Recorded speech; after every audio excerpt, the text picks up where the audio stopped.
Let's go. Good afternoon, folks.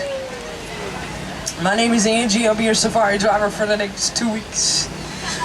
Above your heads are some game spotting guides. Those will help you out. I will do my best as well. It's a photo safari. You might want to put your cameras on a sports or a fast speed. We'll do our best to stop for a lot of the favorite animals, but we cannot stop for everything, and I don't want you to miss out on a thing. So if you see that picture, make sure you take it. No regrets. It's a digital world. Only one very important rule, please remain seated. It is a real truck, it is real animals. Not only that, if you cannot contain your excitement, which does tend to happen around here, you might stand up and block someone else's view. So please remain seated, but by all means, have fun. That's what you're here for. The reserve itself was established in 1971 to protect the animals. And over the years, the animals have become quite acclimated to seeing us. So that'll be good for us and great for photos. The best way to learn about an animal is to quietly observe them in their own home. The more we understand their fears, the more we can help them escape those fears. So you all simply coming along on a 2-week safari and learning all you can about the animals helps to conserve them as well. What we see with our eyes, we value with our hearts.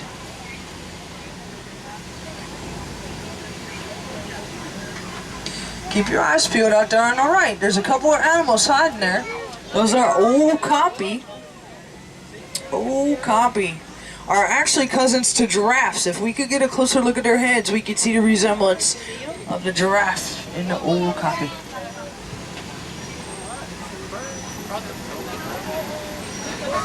You packed the broken one. The watering hole on our left is a good place to look for unique species as well. There's some yellow-billed storks out there, carnivorous birds that like frogs and fish. Sometimes we can, greater kudu way up there. Hopefully we'll get a look at them. They'll be on your right up here, way up top. Sometimes we can find black rhinos out here. They love the forest. There's less than 5,000 black rhinos left in Africa, unfortunately, as poachers hunt them for their horns. Great job, you guys. Yep, that's greater kudu up top on your right. Black rhino on your left.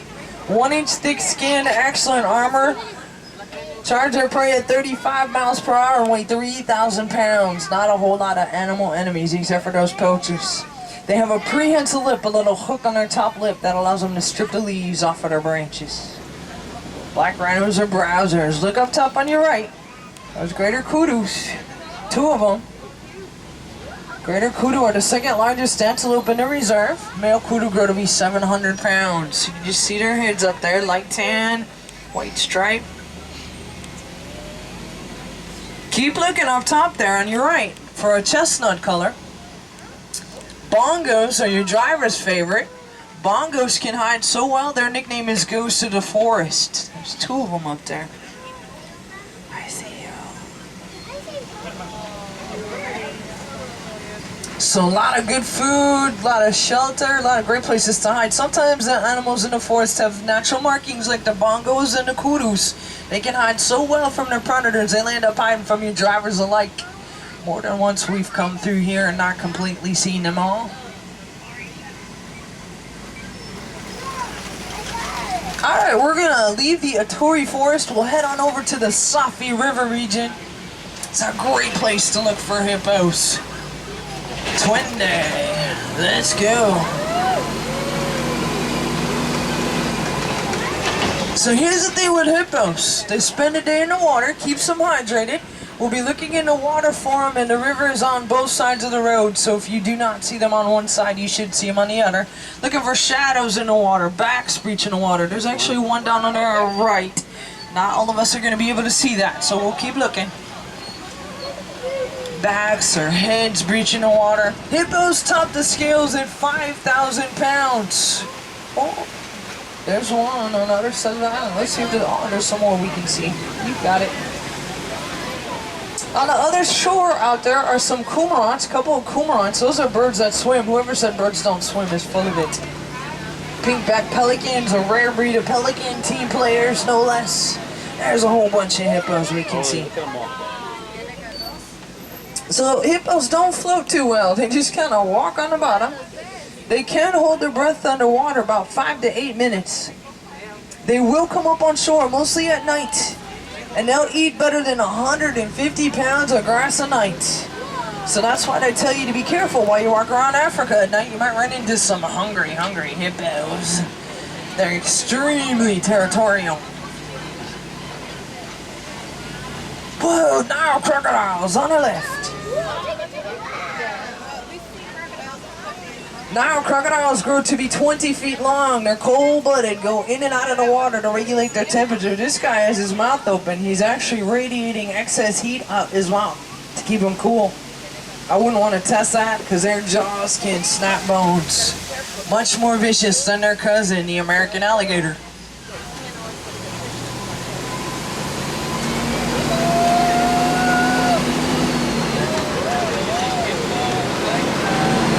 Let's get out of here.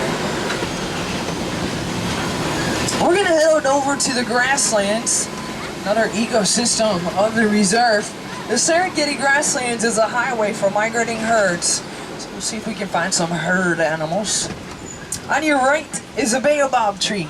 Baobab stores water in its trunk during the rainy season. Doesn't even have leaves the other 9 months out of the year, yet it has plenty of food to survive.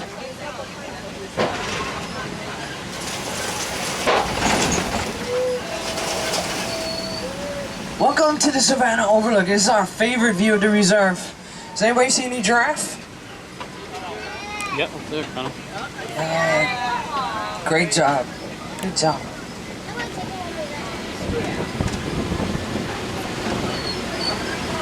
So all the animals contribute to the landscaping out here. Imagine, if you will, the gazelles and warthogs trim the grasses. Antelope trim the shrubs. Giraffes are your pruning shears. They're the ones that canopy the trees by eating from the bottom limbs of the trees and giving them that unique savanna shape that we're so accustomed to. Elephants are your bulldozers. They bulldoze down the trees, but that does allow light to the grasses. So there is plenty of food in the savanna for everyone. The largest antelope in the reserve is a Patterson eland. There's a few eland out here on your left. Male eland grow to be a ton. Well, you probably see this one a little bit better in between the trees here. Male eland grow to be a ton, 6 feet from shoulder to ground. There's a waterbuck out there too, as well. Waterbuck is waterproof, dives in the water to escape its predators out there on your left.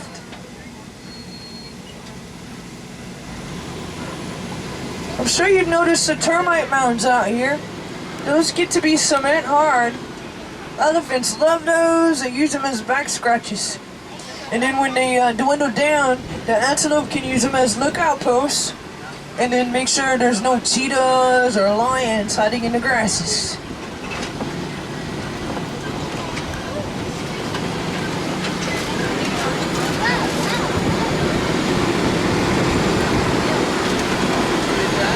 See that giraffe now? Yeah. They're hiding.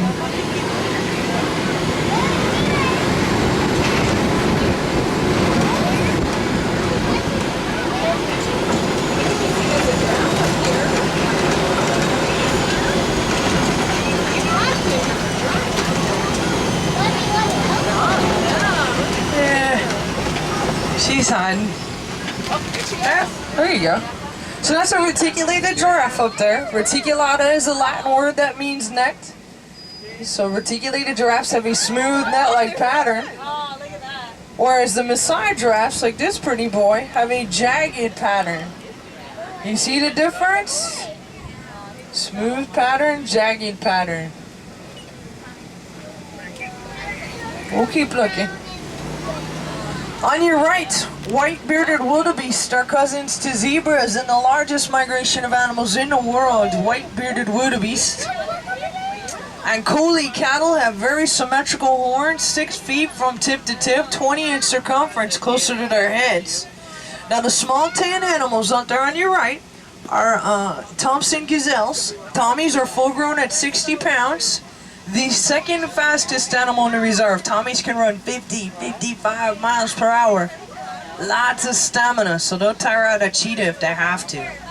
wildebeest and collie cattle, Thompson gazelles, and the best side of a Maasai giraffe.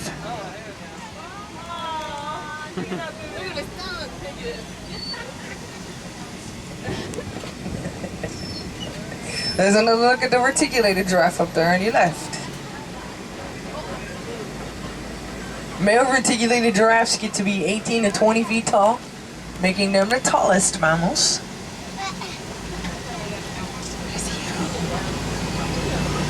Alright, let's see what else we can find. Twin Day.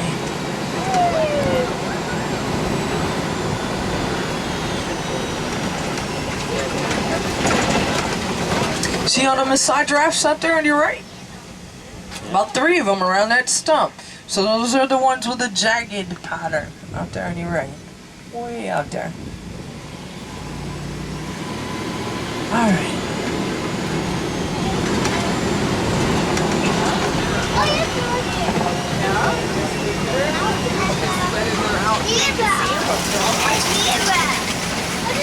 Now the locals call this area Monkey Point.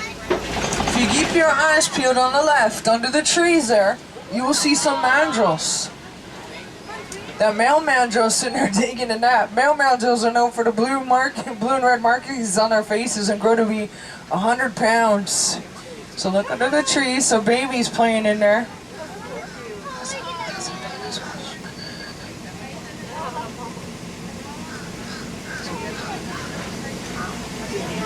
Excellent. Ooh, Harambe village music comes in really clear the closer we get to elephant country. Let's see if we can go find some elephants. Road closed. Don't tell me these things. Alright, let's go around. Let's get a move on.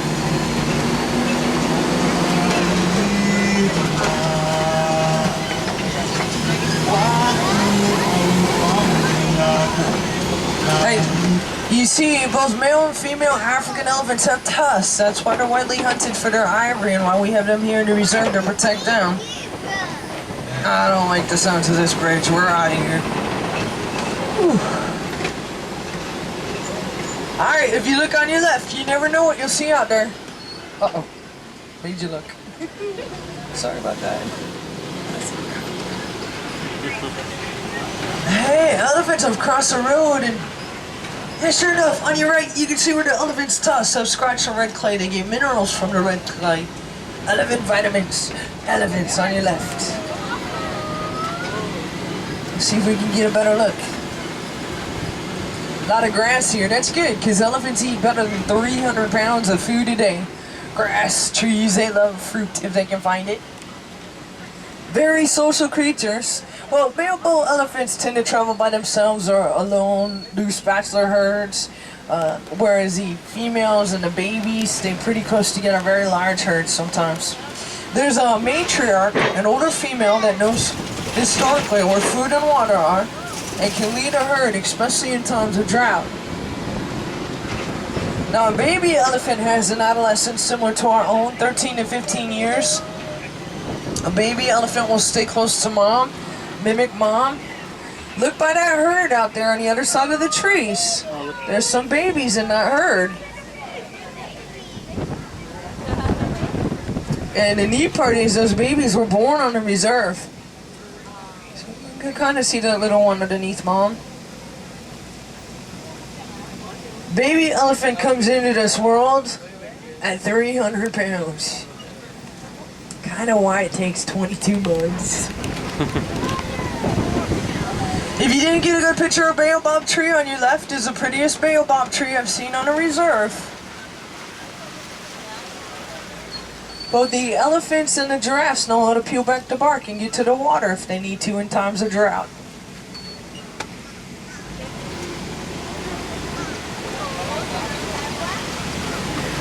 Greater flamingos get their pinkish color from the keratin and brine shrimp. Some of the flamingos have a little bit of grayish to them yet. Those are juvenile flamingos, baby flamingos. The small white birds of the orange-crowned downbeak or ibis. Ooh, there's a soft-shelled turtle. Kind of hard to see, but...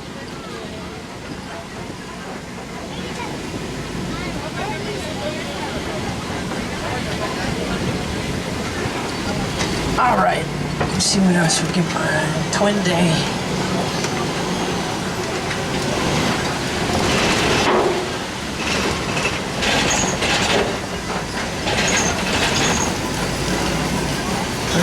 There's a lot of grass and mud out here. Kind of reminds me of white rhinos, like those out there by the palm tree. Let's see if we can get a better look. So we saw the black rhino in the forest. Those are white rhinos out there. Much, much bigger. They weigh about 5,000 pounds. Some ostrich eggs on the right. How about that? So yeah, white rhinos weigh about 5,000 pounds, have a very wide mouth. They're the grazers, they like the grasses. Whereas the black rhino we saw in the forest are the browsers. Strip the leaves off of branches. Now conservation efforts have helped out the white rhino greatly. They've been reintroduced in the wild and their numbers are thriving, so that gives us a lot of hope for all the animals we're trying to help out.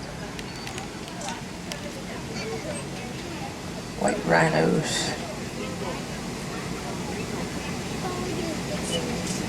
Eyesight's not the greatest, but the cool part is their ears can rotate 360 degrees, so they can hear us just fine. Your turn. Who can tell me the fastest land mammal? Cheetahs. Yeah, you got it. Cheetahs. Up there to the left of the tree. Well, let me try and line this up for you a little bit better. Look just past that tall rock, the red rock back there. In between the two trees, you'll see the cheetah sitting up. It's laying behind that tree there. So just past the tall rock, there's a cheetah laying down there. Now if you can't spot that one, here's two more for you. Look for that light tan, black spots. 10 o'clock from the truck. So look just past the shrubs in between the two trees there. There's two more cheetahs laying down up there. Cheetahs sprint 60, 70 miles per hour, have excellent eyesight, and tend to use that eyesight to hunt during the day. Use those spots to hide. Not much for stamina, as you can see. They do tire quickly. Cheetahs. Ooh! Koopy is rocking a great place to find a lion taking a nap under the tree here. Look at those paws. Ooh. There's a lion for you. Lions will sit on the Kobe about 20 hours a day, watch over the pride, make sure that everyone is safe while the lioness, ooh, he's dreaming. Look at that. He's dreaming just like your dog at home.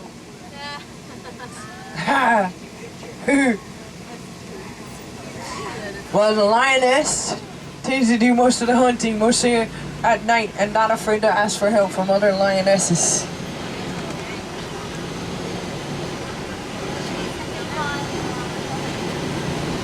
Ostrich and bontebok out here on your right. Bontebok are the brownish animals. They can only be found in reserves like ours. They're almost extinct, no longer in the wild. Too many predators and poachers for the bontebok. Ostrich have wings, they don't fly. That would look pretty silly. But they can run about 40 miles per hour with those long legs.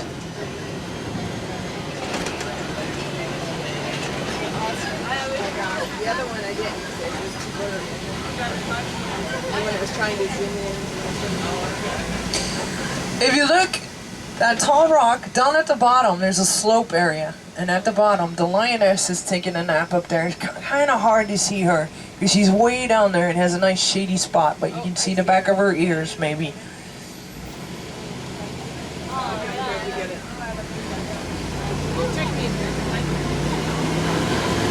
The largest burrowing mammal is a warthog. Warthogs use their tusks to dig burrows like you see out here on your left. And then they'll back into the burrows and use their tusks to defend the burrows.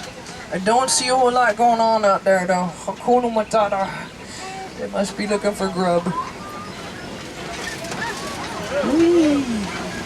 Oh, that's something you don't see every day. Adducts are guarding ostrich eggs on your left. Ostrich eggs weigh about 3 pounds each. A 200-pound man can stand on them, and they won't break. Adducts are very drought tolerant. They can go an entire lifetime with one sip of water. They get most of the water they need from the food that they eat, so you'll find them closer to the Sahara Desert. There's I see another ostrich up here on the right. Anybody else see an ostrich? Thought I saw one. I could be seeing things. Nope, she's sitting there. Ostrich.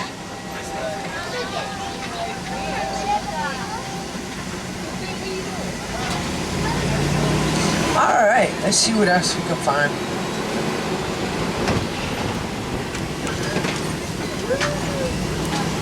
Yeah, this looks different. A lot of grass here.